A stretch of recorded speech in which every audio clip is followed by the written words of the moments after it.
Hello les amis, je vous retrouve pour une nouvelle vidéo sur le football français et la Ligue 1 et je vais vous présenter tous les résultats des matchs de la 10e journée du championnat de France de football de Ligue 1 saison 2025-2026. Alors je vais revenir dans cette vidéo sur les scores des rencontres avec les infos des buteurs. On verra le classement des équipes à l'issue de la 10e journée, le classement des meilleurs buteurs, celui des meilleurs passeurs.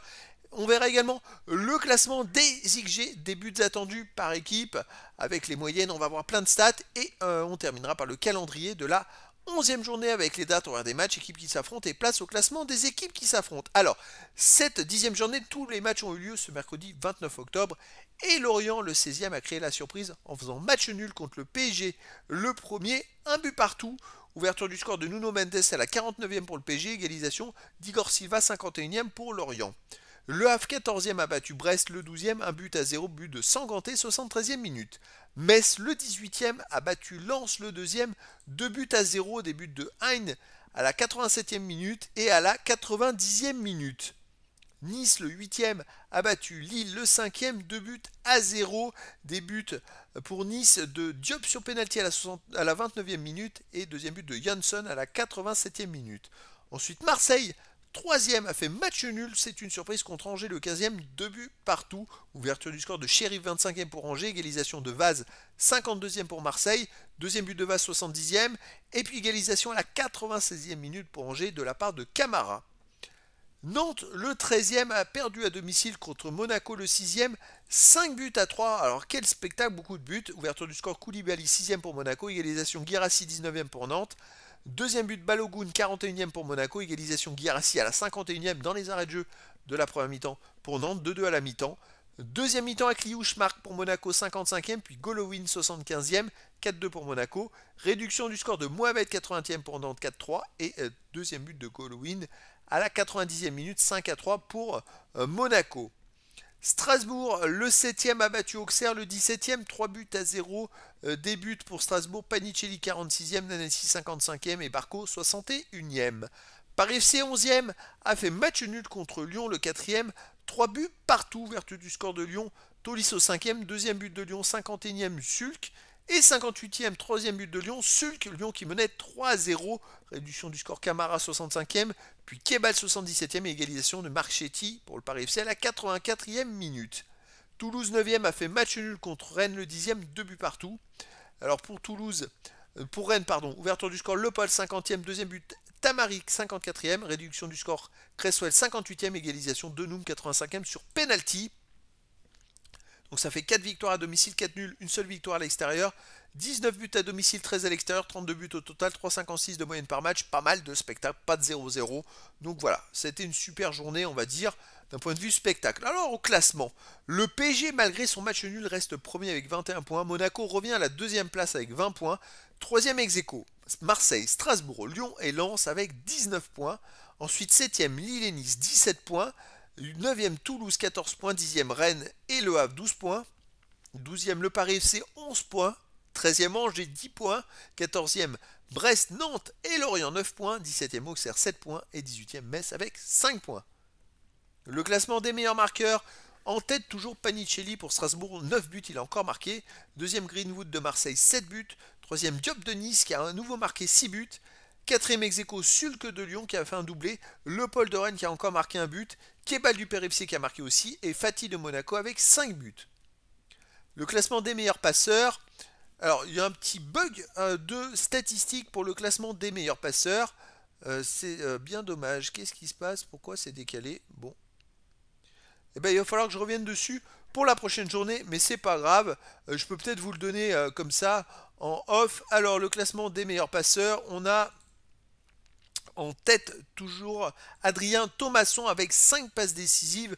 Deuxième Correa de Lille, Adrien Thomasson de Lens, Correa de Lille avec 4 passes décisives. Après on a Ayork pour Brest, Fernandez Pardo pour Lille, Greenwood pour Marseille, Nadir aussi de Marseille, Camara de Monaco, Kebal du Paris FC, Vitinha du PSG, Doué de Strasbourg et Donum de Toulouse qui sont avec 3 passes décisives. Promis pour la prochaine journée, ça sera bien paramétré. Là, en fait, les passes décisives sont marquées dans les matchs, tout simplement. Il faut décaler d'une colonne, c'est juste ça.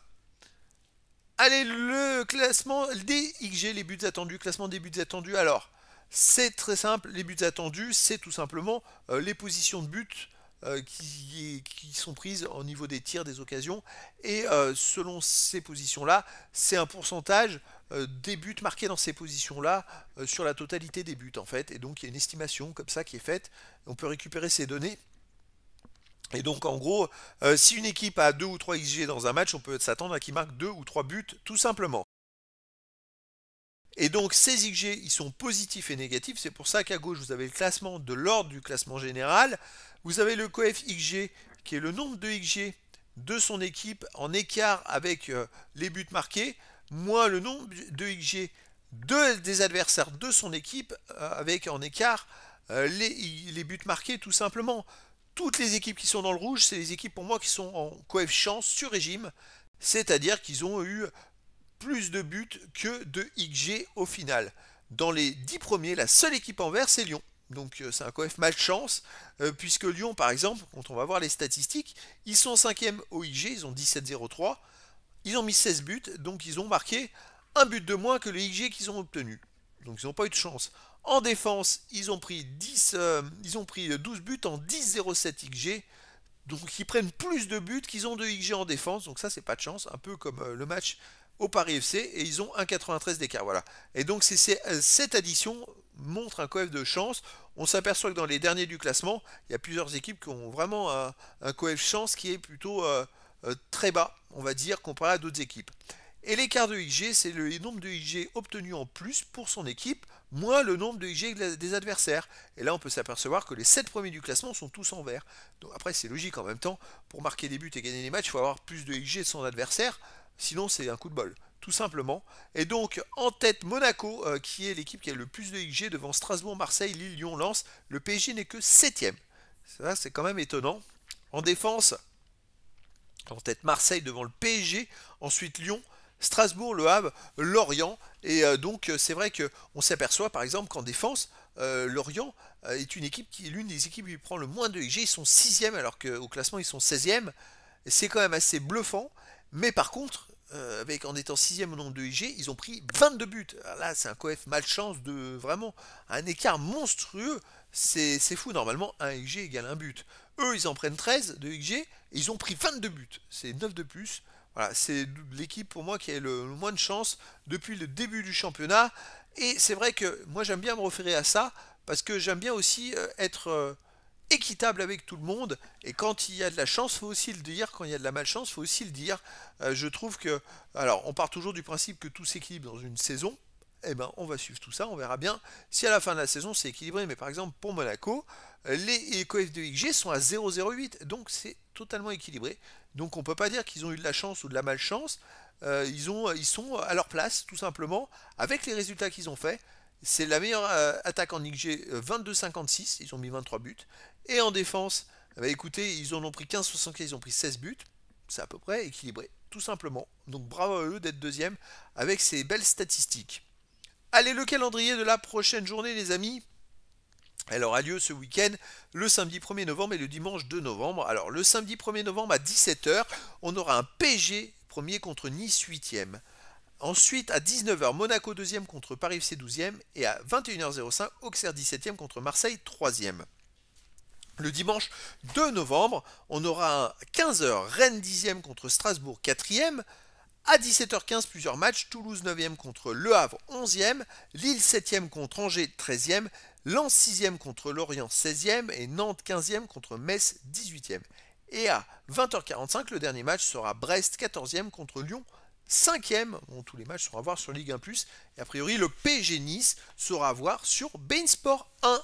Voilà, c'était donc la présentation de tous les résultats, infos, stats et surtout classement à l'issue de la 10e journée du championnat de France de football de Ligue 1 saison 2025-2026. Voilà les amis, je vous dis à très bientôt pour une nouvelle vidéo.